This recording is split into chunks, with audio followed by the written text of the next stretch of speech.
Circle 9 hours flight from Moscow, a forgotten corner of Russia is dying a cold death.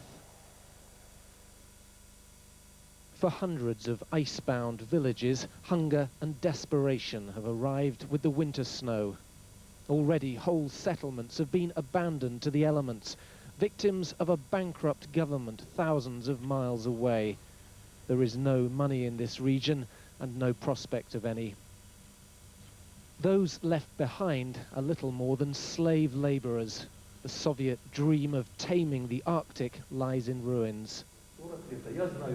These men and women have not been paid for 3.5 years. Instead, they've been condemned to live on dwindling rations, too poor to leave, too weak to protest.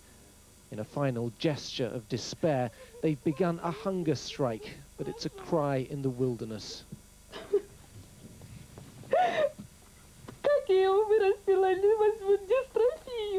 I have nothing left to feed my son, said Vera Bossack. We've earned our wages, but they won't give them to us. Sometimes we don't even have bread in the house. My husband is wasting away beside me. It is unbearable.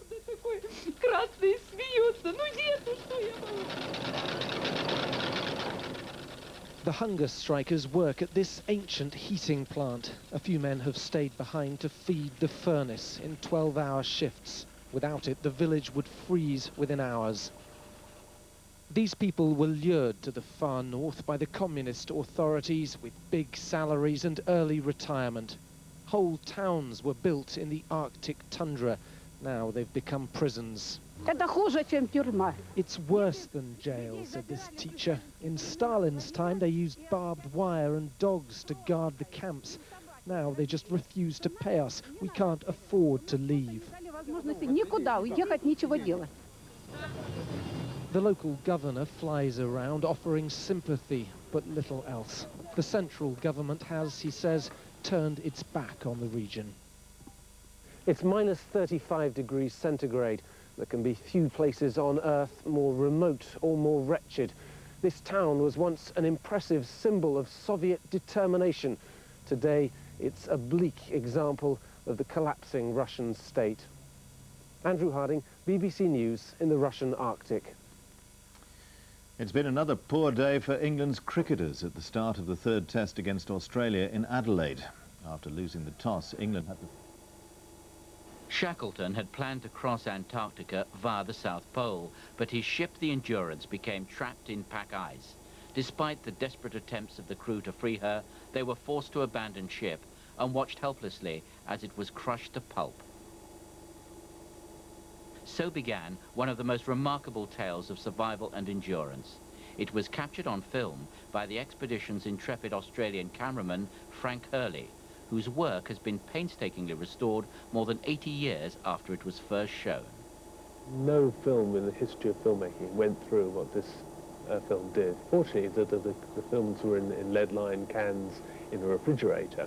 Nevertheless, the cameraman, Frank Hurley, had to dive underwater to rescue them, then dragged them for 5 months across ice floes. The marooned expedition was trapped for a year, surviving the Antarctic winter. What they endured was vividly chronicled in Shackleton's journals. In this tiny craft, he sailed 800 miles across the world's stormiest seas to seek help in South Georgia. All of Shackleton's team were eventually rescued. His leadership qualities and the care for his men, as well as his achievements, are what makes me most proud. If he'd been a very successful leader, but notoriously tough with his men, his memory wouldn't have meant so much to me.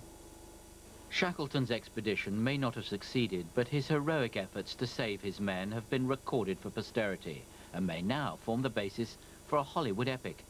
Bob Sinkinson, BBC News. And one update on one of the stories we had earlier in the bulletin. The House Judiciary Committee in the United States has